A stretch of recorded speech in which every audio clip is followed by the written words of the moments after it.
نحمده ونصلي على رسوله الكريم. آج اللہ تعالیٰ کی توفیق سے ظہر سے پہلے مجلس میں حضرت حکیم الامت مجدد ملت حضرت مولانا شاہ اشرف علی تھانوی صاحب رحمۃ اللہ علیہ کے ملفوظات پڑھے گئے تھے. بہترین موت، بہترین زندگی اور بہترین موت. اس میں حضرت نے یہ نصیحتیں فرمائی تھی کہ یہ تعاون، یعنی جس طرح کرونا یہاں تھا یا اب جیسے ڈینگی ہے، تو یہ بہت برس پہلے 90 یا 100 برس پہلے تعاون ہوا تھا وہاں پر ہندوستان میں، اور ایک ایک گھر سے 7 6 جنازے نکلتے تھے. اتنا زیادہ لوگوں کا انتقال تھا. اس وقت یہ بیان ہوا تھا، میرے خیال میں ٹوٹل ملائے تو 2.5-3 گھنٹے کے بیانات تھے کہ بھئی گھبرانا نہیں چاہیے، اللہ سے رجوع کرنا چاہیے، ہمارے ہاتھ میں جو ہے وہ اللہ کو خوش کرنا ہے. مختصر بتا رہا ہوں، شریعت سنت پر عمل کرنا ہے. جب ہم سنت پر شریعت پہ عمل کریں گے تو اللہ سے ہر حالت میں راضی رہیں گے. جب اللہ تعالیٰ سے ہر حالت میں راضی رہیں گے تو دھیان اس طرف جائے گا کہ اللہ کو خوش کرنا ہے. اور جانا تو سب کو ہی ہے، اللہ نے پیدا کیا ہے. ایک دن میں کتنے اللہ پیدا کرتے ہیں، تو ایک دن میں اگر اللہ نے کچھ اور لے لیا تو کیا مسئلہ ہے. یہ پروانے اور پتنگے جو آپ ہم دیکھتے ہیں روشنی پر، ایک وقت میں ہزاروں لیٹے ہوئے ہوتے ہیں، عقل نہیں لڑا سکتے. بہرحال کچھ صفات پر اللہ تعالیٰ کی رحمت سے بیان ہوا آج ظہر سے پہلے. اب اس کے بعد تھوڑا آگے عرض کر لیتا ہوں تاکہ ایک جگہ یہ چیزیں جمع ہو جائیں. جیسے اس وقت یہ حدیث پاک ہے کہ بے حیائی کی وجہ سے ایسی بیماریاں آئیں گی جو تمہارے پچھلوں نے نہیں سنی تھی. اس کو بہت بیان کیا گیا کہ بے حیائی اوریانی کتنی، ہم کورونا سے اتنا ڈرتے ہیں لیکن بے حیائی اوریانی چھوڑنے کے لیے تیار نہیں، اور آپ صلی اللہ علیہ وسلم نے اتنا پہلے فرما دیا تھا. لیکن اس کے بعد بھی بے حیائی کم ہوئی یا زیادہ ہوئی آپ جانتے ہیں. ہمیں بھی پتہ چلتا ہے ای میل کے ذریعے، خط کے ذریعے کہ کیا حالات ہیں. آپ سے زیادہ ہمیں پتہ چلتا ہے کیونکہ اخبارات میں یہ چیزیں نہیں آتی، نہ میں اخبار پڑھتا ہوں. تو لیکن بے حیائی چھوڑنے کے لیے تیار نہیں، ناچ گانا، شرعی پردہ نہ ہونا، کیونکہ حدیث پاک ہے جس کو اللہ ہلاک کرنا چاہتے ہیں سب سے پہلے اسے حیا چھین لیتے ہیں. دوسری حدیث پاک ہے کہ حیا نہ رہے تو اب جو چاہے کریں. اس میں بھی بڑی تفصیل ہے بھائی. تو حضرت مجدد اس طرف دھیان دلا رہے ہیں کہ جب موت سر پہ کھڑی ہے تو ہم بہترین زندگی کیوں نہ گزاریں، بہترین موت کیوں نہ لیں. آگے فرمایا کہ اس کی ایک مثال ہے کہ ایک بخارا کے رہنے والے غلام صدر جہاں کا ملازم تھا اور صدر جہاں کا عاشق بھی. ایک دن کچھ خطا ہو گئی تو خوف سے بھاگ گیا. صدر جہاں کو بڑا غصہ آیا، آدمی تلاش کے لیے بھیجے، کہیں پتہ نہ لگا. چند روز کے بعد وہ خود ہی آیا. لوگوں نے صدر جہاں کے غصے سے بہت ڈرایا اور سامنے آتے ہی بے ہوش ہو کر قدموں میں گر پڑا. صدر جہاں کو یا تو غصہ آ رہا تھا یا اس حالت کو دیکھ کر رحم آ گیا. آنکھوں میں آنسو بھر لایا اور فوراً غلام کا سر قدموں سے اٹھا کر اپنے گھٹنوں پر رکھ دیا اور ہوش میں لانے والی دوا سنگانے اور پنکھا جلنے لگا. آخر یہ کس بات کا اثر تھا؟ دوپہر میں بھی عجیب مضمون بیان تھا. آخر یہ کس بات کا اثر تھا؟ بات صرف یہ تھی کہ وہ غلام مجرم ہونے کے ساتھ آقا کا عاشق بھی تھا. عشق کی وجہ سے آقا کی صورت دیکھ کر اپنے جرم کو یاد کر کے بے ہوش ہو گیا تھا. بس یہی حالت اللہ کی محبت کے بعد ہماری ہو جائے گی کہ ہماری خطاؤں کا اور ہی رنگ ہو جائے گا. جو پہلے عرض کیا تھا کہ معافی مانگنے کو دل بے چین ہو جائے گا. دیکھیے اس وقت بھی ڈینگی اور جو بھی مسائل ہیں، یہ اس کو روکنا، دور کرنا ہمارے ہاتھ میں نہیں. ہمارے ہاتھ میں اللہ تعالیٰ اور آپ صلی اللہ علیہ وسلم کو خوش کرنے کی فکر رکھنا ہے نا. ابھی اس وقت کتنے لوگوں نے نماز پڑھی کہ اتنا پانی جمع ہے، کہیں دور ہے، لیکن اللہ سے رجوع کرنے کے بجائے بس خبریں ایک دوسرے کو پھیلا رہے ہیں، یہ ہو جائے گا، وہ ہو جائے گا، فلانی جگہ یہ ہو رہا ہے. لیکن اللہ سے دعا کہاں مانگی؟ یہ کہاں سنت کی دعا مانگی جس کا مفہوم ہے کہ اللہ اس پانی کو ندی نالوں میں ڈال دیجئے، ریگستانوں میں ڈال دیجئے، جہاں آبادی نہ ہو ان پہاڑوں پر ڈال دیجئے. لیکن فلمیں، فیس بک، یوٹیوب، ماں باپ کو ستانے کے نئی نئے ڈیزائن، اللہ تعالیٰ کو ناخوش کرنے کے نئے نئے ڈیزائن جو رات کو اللہ نے عشاء کے بعد توفیق دی تھی بیان کی سنت کے بارے میں. لیکن اب وہ ظاہری بات ہے دوبارہ دل تو چاہتا ہے لیکن نہیں ہو سکتا. لیکن مختصر کہ آپ صلی اللہ تعالی وسلم فرماتے ہیں جس نے میری سنت کو زندہ کیا اس نے مجھ سے محبت کی، جس نے مجھ سے محبت کی جنت میں ساتھ رہے گا. ٹھیک ہے، اس کی خواہ فکر ہے مجھے. جنت میں جائے گا تو کام بن گیا نا، جنت میں میرے ساتھ ہوگا. پھر سنت کی اتباع، اور رات کو پھر بیان میں عرض کیا کہ کل رات کو ہی عشاء سے پہلے شیخ العرب العجم عارف باللہ حضرت مولانا شاکر محمد اختر صاحب رحمۃ اللہ علیہ کا جو بیان سنا تھا وہ رات کو تھوڑا بیان کر دیا کہ سنت میں جو روشنی ہے وہ چاند سورج میں کہاں ہے. چاند سورج میں تو لوڈ شیڈنگ بھی ہوتی ہے، گرہن بھی لگتا ہے، ڈوب بھی جاتے ہیں، سورج مر بھی جاتا ہے، دوبارہ زندہ ہوتا ہے. لیکن سنت کی روشنی پوری دنیا جگمگاتی ہے سنت کی روشنی سے. پھر اس پر بیان ہوا تھا کون سی سنتیں جو ہم آرام سے کر سکتے ہیں. وہ شروع ہو جائیں تو دوسرے کی بات سنت کی باری آ جائے گی.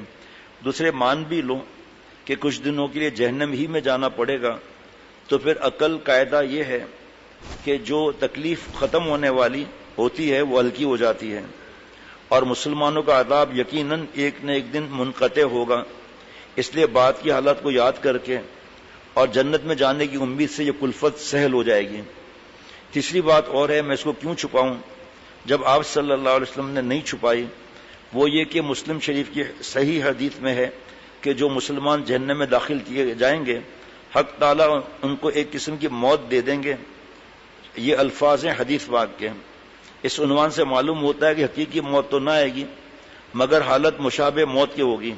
مثلا یہ کہ جسم کو بے حس کر دیا جائے جیسا موت سے بے حس ہو جاتا ہے، یا کم حس کر دیا جائے کہ آنکھ تو محسوس ہے وہاں پر. اگر کوئی سوچے کہ کچھ بھی نہیں ہے، بس ٹھاٹ سے پوری زندگی گناہ کبیرہ میں گزاریں، زنا اور لڑکیوں سے دوستیاں، بے حیائی، عریانی، فحاشی، گندی فلمیں، اور کوئی بات نہیں ہے. جو عمل والا ہے اور ہم جو ہے وہ برابر ہے، یہ بھی جنت میں جائے گا میں بھی جاؤں گا، وایا دوزخ. اور اللہ نے، آپ نے اس دن حدیث پاک سنی تھی، قرآن پاک کی آیتیں سنی تھی کہ اللہ تعالیٰ بہانے سے جنت میں بھیجیں گے. مجھے کیا معلوم مجھے وہ سرٹیفکیٹ ملے گا یا نہیں ملے گا، تو میں کیوں نہ اپنے رب کو راضی کر کے پھر جانے کی فکر کروں. گارنٹی تو نہیں ہے نا.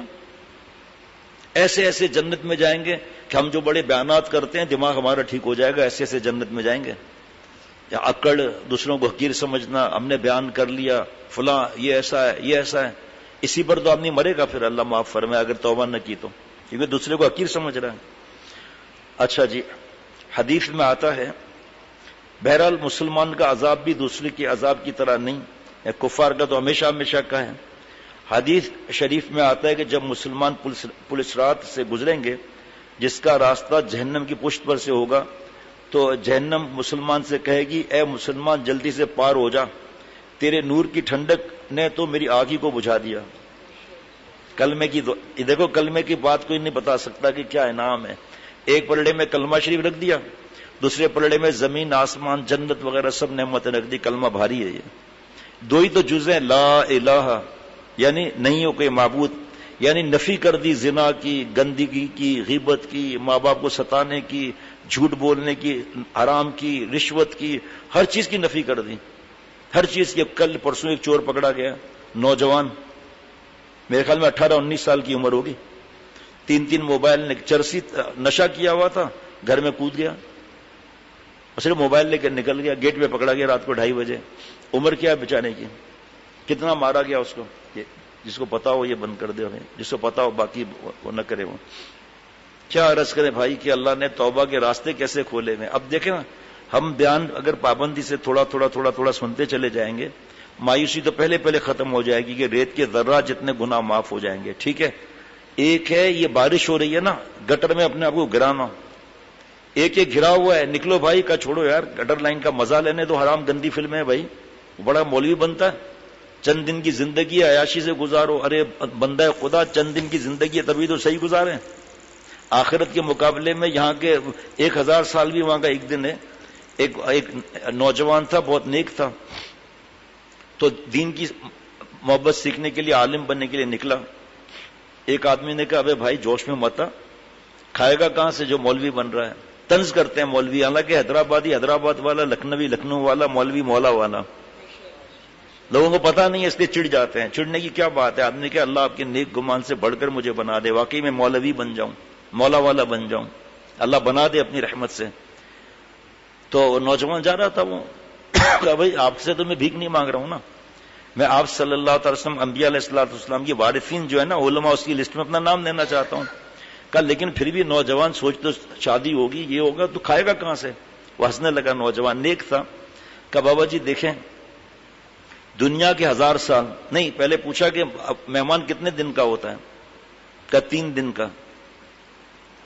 اچھا یہ بتاؤ بھائی، بابا جی مجھے نصیحت کر رہے ہو، دنیا کا 1000 سال سمجھ رہے ہیں؟ دنیا کا 1000 سال، آخرت کا 1 دن. اور نوجوان ہنسنے لگا، کہا چاچا 3000 سال تو اللہ مجھے وہاں کھلائیں گے کیونکہ میں اللہ کا مہمان بن جاؤں گا جب دین کے لیے چلوں گا. مہمان ہے نا آپ صلی اللہ تعالی وسلم کا، تو اللہ کے بھی تو ہوا نا. کہ 3000 سال تو مجھے اللہ کھلائیں گے، پھر مجھ سے پوچھنا مجھے کون کھلائے گا. وہ بزرگ بھی ہنسنے لگا کہ یار ایسا ایمان اللہ ہمیں بھی دے دے بھائی. جس کا ایمان نہیں بنتا وہی تو پھر حرام کھاتا ہے اور رشوتیں لے کر حرام پوسٹ لے لیتا ہے. اور اس جگہ ایک نیک آدمی آنا چاہتا ہے کیونکہ اس کا کانٹیکٹ نہیں ہے، پیسہ نہیں ہے رشوت دینے کے لیے، اس کا حق مار دیا. خود پتہ نہیں کتنا امیر ہے لیکن یہ پوسٹ چاہیے حرام کمانے کے لیے. اللہ رحم فرمائے. واہ واہ واہ کیا بات ہے. دوزخ کہے گی اے مسلمان جلدی سے پار ہو جا، تیرے نور کی ٹھنڈک نے تو میرے آگ ہی کو بجھا دیا. جب پشت پر سے گزرنا کہ یہ اثر ہے، تو جب مسلمان جہنم کے اندر داخل ہوگا اس وقت بھلا کیا حال ہوا بھائی؟ اس وقت کیا حال ہوا؟ کچھ عجیب نہیں کہ ایمان کی ٹھنڈک کے بنا پر دوزخ کی آگ جو ہے وہ کم پڑ جائے، بجھ جائے، کچھ پتہ نہیں، اور اس پر اثر انداز نہ ہو کہ اس کی وجہ سے نارے جہنم اس پر اثر ہی نہ کرے، یا اثر کرے اور اس کو احساس نہ ہو، یا احساس ہو تو کم ہو. اس چکر میں ہم کیوں جاتے ہیں؟ اتنا تو پتہ ہے نا کہ اللہ جس سے ناراض ہیں دنیا ہی اس کی بسم ہو جاتی ہے. وَمَنْ أَعْرَضَ عَنْ ذِكْرِي فَإِنَّ لَهُ مَعِيشَةً ضَنْكًا. جو ہماری یاد سے اعراض کرے گا، ہماری بات نہیں ماننے گا، اس کو تلخ زندگی دی جائے گی. منہ پر کباب ہوگا، دل پر عذاب ہوگا. چاہے جتنے ڈرگس یوز کر لے، چاہے جتنا شراب پی لے گدھے کا پیشاب، چاہے جتنا رات جاگ لے اور پب جی گیم میں لگا ہوا ہے، چین نہیں ہے. اس کے بعد بیٹھنے والے کو بھی چین نہیں ہوگا اور بیٹھنے والے سے وہ نفرت کرے گا. اٹھے یار جان چھوڑ، اتنی دیر سے بیٹھا ہوا ہے، میں فلم اور گیم سے جو ہے وہ لڑکیوں سے باتیں کرنی ہیں، نامحرم سے بغیر شرعی عذر کے بات کرنا زبان کا زنا ہے، بخاری شریف کی حدیث واقع ہے، اور دیکھنا آنکھ کا زنا ہے. پھر اس کے دل کے اندر خیالات کیا آئیں گے پھر ایسے حالات میں؟ جناب سبحان اللہ. گو وہ کم بھی خدا تعالیٰ کی پناہ بہت کچھ ہے. دیکھو غور سے سنا کہ گو وہاں کا کم بھی بہت ہے. میں ان باتوں سے گناہوں پر جرأت نہیں دلاتا، بلکہ مطلب یہ کہ موت سے جو آپ کو ایسی وحشت ہے، اس کے تصور سے بھی ڈرتے ہو، اس کو دور کرو اور مولا پر فدا ہونے کی ہم فکر کریں. دیکھیں عشق کا مادہ برا نہیں، نام محرم سے یا لڑکے سے عشق یہ عذاب الہی اور اللہ کا عذاب کا مقابلہ نہیں کر سکتا، یاد رکھیے گا. اور یہ جو صلاحیت ہے نا عشق کی، یہ جو مٹیریل ہے نا عشق کا، یہ برا تھوڑی ہے. اگر ایک آدمی زبردست صورت پرست ہے اور شہوت سے اس کی حالت خراب ہے، گناہ کے تقاضے پر عمل کرنے کا دل کر رہا ہے، جوانی برباد کرنے کا دل کر رہا ہے 100 مرتبہ، یہ حرام عشق کے تقاضے جو ہے نا، یہ ذہن میں رکھنا، یہ عشق جو ہے یہ برا نہیں ہے. جیسے پیٹرول ہے، اس میں پیٹرول ڈلوایا لڑکیوں کے چکر میں، پیٹرول برا ہو گیا. پیٹرول ڈلوایا بیان سننے گیا، مدنی مسجد چلا گیا، ایئرپورٹ چلا گیا بزرگ کو پہنچانے کے لیے، قیمتی ہو گیا. یہ پیٹرول ڈلوایا مدینہ شریف جا رہا ہے، پیٹرول ڈلوایا ماسکو جا رہا ہے. تو بھئی پیٹرول خود برا کہاں ہے؟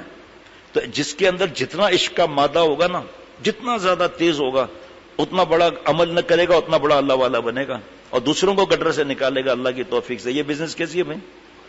جناب مولانا احمد علی صاحب سہارنپوری رحمۃ اللہ علیہ نے ایک بار اپنے غلام سے تفریح کے لیے دریافت کیا، کیوں بھائی آخرت میں بھی وہی خدا ہے جو یہاں دنیا میں؟ مستی کے لیے اپنے غلام سے پوچھا، کیوں بھائی آخرت میں بھی وہی خدا ہے جو یہاں دنیا میں ہے؟ سب نے عرض کی ہاں. فرمایا پھر تو انشاءاللہ کچھ اندیشہ نہیں، کیونکہ یہاں تو وہ بڑے مہربان ہیں، بس وہاں بھی ایسے ہی مہربان ہوں گے. رحم الرحیمین ہے نا، مالک ہے نا، رحمان اور رحیم ہے نا، تو وہاں بھی وہی ہوں گے نا. اللہ کی کوئی صفت اللہ سے جدا تھوڑی ہو سکتی ہے. جو گناہ ہم نہیں کریں گے تو جنت ادھار ہے، اللہ تعالیٰ کا دیدار بھی ادھار ہے، لیکن اللہ خود ادھار نہیں ہے. مانا کہ میر گلشن نے جنت تو دور ہے، عارف ہے دل میں خالق جنت لیے ہوئے. جناب اب جب ہم گناہ چھوڑیں گے تو پتہ چلے گا نا اللہ کتنے پیارے ہیں. جب چھوڑیں گے ہی نہیں تو جناب واہ واہ واہ واہ. میں کہتا ہوں کہ بلکہ وہ یہاں سے زیادہ مہا مہربان ہوں گے، کیونکہ حدیث شریف میں ہے کہ اللہ تعالیٰ نے دنیا میں رحمت کے 100 حصوں میں سے ایک حصہ ظاہر کیا ہے اور آخرت میں پورے 100 حصوں کے ساتھ مسلمانوں سے برتاؤ کریں گے. بھائی یہ 100 اللہ تعالیٰ کی ذات تو لا محدود ہے، یہ ہمیں سمجھانے کے لیے 100 ہے. لاکھ کروڑ سب کیسے ہی ہوں گے؟ وہ لامحدود ہے، اس لیے سمجھانے کے لیے 100 اس سے فرمایا۔